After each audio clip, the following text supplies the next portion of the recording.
What's going on, guys? Aaron from Top Tier Gaming here, and today I'm going to be talking about sort of Yu-Gi-Oh! In the coming future. I want to talk about some decks I think are going to be very, very good going into the new year with 2022. Now, there's a couple of things that are going to influence my choices here.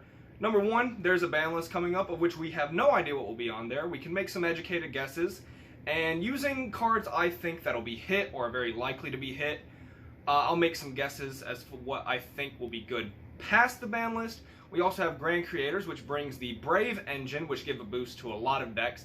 And we have a new core set, and I believe it's called Battle of Chaos. So there's a bunch of factors here that are going to sort of influence why I'm saying what I think will be good. And just going into it, I'm going to give like every deck like a minute or so of explanation, just thinking like why I think it will be good and what is sort of backing that up. So before we get into it, if you do like Yu-Gi-Oh content and you like what we do here on the channel, please consider giving this video a like, subscribe. It really helps us out. And we also have a Discord down below you can check out if you want to join our Yu-Gi-Oh community and just talk with other people about Yu-Gi-Oh and just hang out. It's a good time, so if that sounds interesting, link down below. And without further ado, let's get into what I think I'll put at number 5. And at number 5, I'm going to put Sky Striker. Now, this is a really interesting pick for me because I absolutely hate this deck so much. But I really don't think Sky Striker is getting touched by the ban list at all. In fact, I think Imperial Order is going to be banned. That's what I'm hoping for anyways. So, with Imperial Order being banned, I think, you know, that's a big boost to Sky Striker, as it's one of the only ways for that deck to, like, lose after the side deck. It's just, like, one of the biggest counters to Sky Striker in general. So, that being banned helps a lot.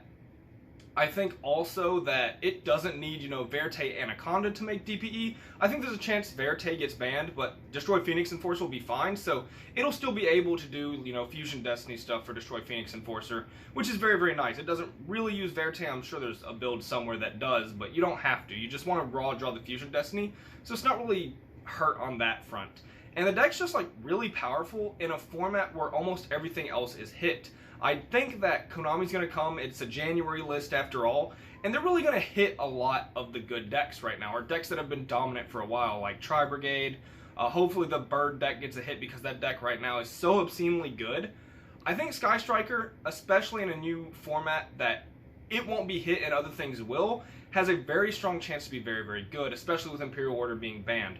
Now, I don't think it benefits too much from new sets. However, way in the future, which I'm not really using to put them on this list, it's going to get Linkage, which is a brand new card revealed from Japan's Secret Box.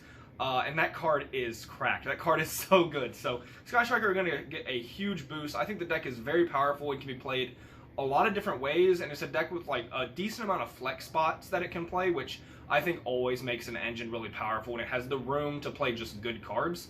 So I really do think that Sky Striker will be a very strong deck into the new format. Will it be like meta? I mean, I think it could be, and that's why it's number 5 on this list. But, you know, there's a lot of decks right now that are very good. So, you know, again, we don't know everything that will be on the ban list and how the new sets exactly will influence our TCG meta. But I think it's reasonable enough to say that Sky Striker could be very good. And then for number 4, I'm going to put Drytron. I just don't see this deck getting hit. It's really weird because I feel like it should be hit. I feel like Nova should go to 1. I know some people are calling for like a Ben 10 ban, which I don't really see happening, and I don't really want to happen because it's really unfortunate for decks that actually use Ben 10. But if Drytron don't get hit, which I just don't see them getting hit right now, that deck is insanely powerful still, and it's just so good. So I see Drytron sort of escaping this ban list once again. Now, if they hit Drytron, you could put Alistair here, like the Dogmatica Invoked deck. I think both have a potential to dodge the ban list because they're really good at that. I mean, like, Drytron's hit was Evo, which is good, but it's kind of like a weird hit, right?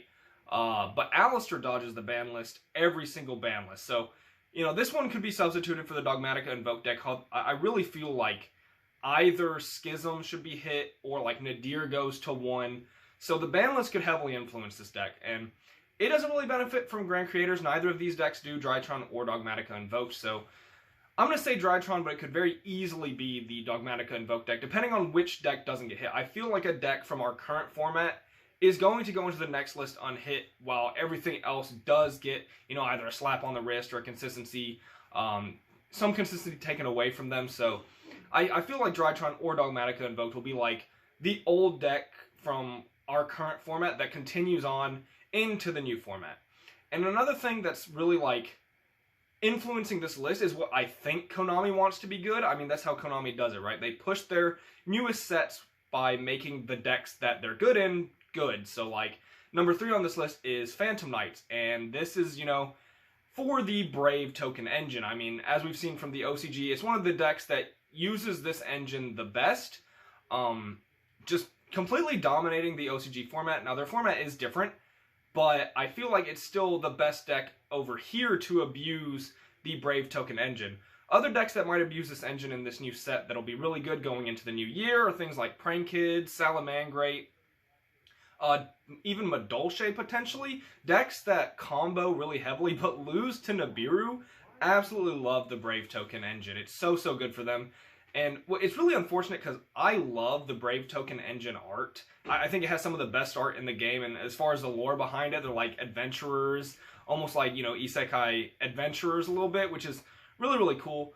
But the way the engine plays, I just don't like it at all. So it's unfortunate on that hand, but it's going to be a very powerful engine that comes out of Grand Creators. So the decks that can abuse it, I think will be really good, and the deck I think that abuses it the most is going to be Phantom Knight. And with that said, that's why Phantom Knight is number 3. Of course, the deck as we know it now is just a super heavy combo deck, but in the OCG it looks even more, it's so like linear in the fact that there's not many extenders. It's just like the Brave engine, Destroy Phoenix Enforcer before that got hit, with Fusion Destiny being banned, and like a small Phantom Knight package. So that's really interesting, but I do think Phantom Knights are going to be very good here, and that's why I have them at number 3. And at number 2, this one is heavily influenced from Battle of Chaos, I believe is the set it's going to come out in. And this is Fluandereeze. They get a new spell from the new set, which I believe is Battle of Chaos, that takes the deck to another level. And we've seen this in the OCG as well, where that deck is very powerful, coming at second to Phantom Knights oftentimes in the lists, or like in the tournaments before their new list dropped. So Fluandereeze with that spell is so much better than it is now. And I think people give the deck a lot of flack and say, oh, the deck's not that great. But, I mean, the deck is actually pretty good. If it's, like, been around your locals and you've had a chance to play against it, when that deck plays and, like, gets to do what it wants to do, it is so obscenely powerful and annoying. Like, I'm just going to say this. Sorry, Fluandereeze players. That deck is just annoying. That deck is good, not really because of its engine, but because of the cards it gets to play, like Dimension Shifter. My goodness, Dimension Shifter, I hate that card, okay? That card is so powerful. It's a turn skip, it wins them games, it's the best card in their deck. It can also play Ghost Cherries with a full extra deck full of nothing but Ghost Cherry targets. If it wants to, you don't have to go that route, but those are just such powerful blowout cards that automatically win a game, and they get to play them. They get to play, you know, Book of Moon, which is a very good card, even this format, I think, especially when Sword Soul is such a good deck. And their new spell is just an extra tool to make them see Robina even more, or like, it helps them just play through things more, and it makes the deck a lot better. I haven't really looked at builds with it. I haven't seen too much of, like, actually the new Fluandereeze deck. However, I know just looking at the OCG reports is very good. Now, they also have a slower format because, you know, Max C's around. Our formats tend to be faster than theirs. But Max C is a card that doesn't even really have that big of an influence on that deck because it doesn't special.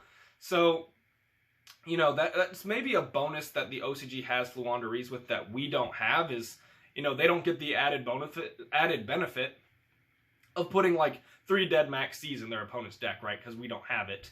And I hope it stays that way. I know Max C is a very 50-50 card. You either want it back or you don't. I've been on both sides of the fence. Currently, I feel like TCG Yu-Gi-Oh! Has been established the way it is for so long, and I kind of like where it's at. And I feel like Max C just makes combo decks so degenerate that I just would rather it not be here. And plus, Bugs can search it now, which is horrifying, and I don't really want B-Trooper searching Max C. That sounds terrifying. Before we get into number 1, I've kind of said what I want to say about Fluandereeze and how it changes. I do want to give an honorable mention to B-Trooper. That deck has been picking up steam pretty heavily, being DPE Turbo, which is, you know, interesting enough. But that deck has a chance to be really strong. Of course, it's not getting hit Maybe the Brave Token engine will be good in it. We don't have the OCG to go off of with this one. Maybe Brave Token will be good in that deck. I don't know exactly where. You know, I know Twin Bow locks you into Insects. I know there's another card that locks you into Insects, Armor Horn, but I don't know if they care about you having something that's not an insect on the field. So that's just my experience with the deck, but I do think Beach Reaper could be really good next format as well. But now I want to get into number one. I think it's pretty obvious because it hasn't shown up on the list yet, and of course Konami really wants this deck to shine. It's going to be Sword Soul. I just want to say, I think the Sword Soul deck is very cool in its like lore and its art. I do think it's a little repetitive, a little boring, but even in its repetitiveness, what it does every single time it plays is very strong. But man, Protos needs to go. I hate Protos.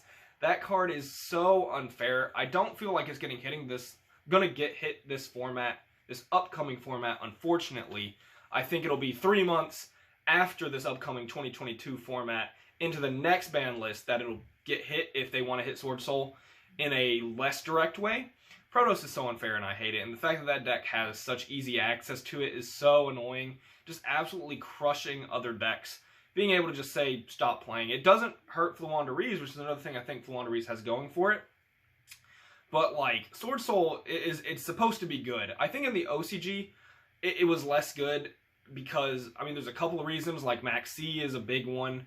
The fact that Phantom Knights were so powerful over there. Fluandereeze is super good over there, and they have, you know, it's a different format, but I feel like in the TCG, Sword Soul has a much you know, higher chance to shine. It's got more room to kind of do its thing. And I think Sword Soul could definitely be one of the top contenders of the next format. Mostly because it's not going to get hit. And it does get new support. I believe it's in Battle of Chaos. And that stuff is pretty cool. But with everything else getting hit and the fact that I really think Konami wants Sword Soul to be good. Yeah, I think this deck has a really good chance to be one of the best decks going on next format. So this list wasn't in any particular order. I just wanted to say some thoughts of what I think could be good moving into 2022 because, you know, there's a lot of variables with the ban list for sure, but we do kind of know what's going to be in the next set. Of course, in Grand Creators, we also get the Insector card, so maybe that helps B Trooper even more. Maybe B Trooper should have been on the actual list instead of an honorable mention. But that's up for you guys to decide. Leave down below your thoughts in the comment section. I'll be sure to read them. What decks do you guys think will be really good? I mean, of course, I didn't put a lot of bias into this list. I didn't say, like, Earth Machine is going to be the best deck or Trap Tricks is #1. But, yeah, what decks do you guys think will be good? Leave it down below. I'll be sure to read them.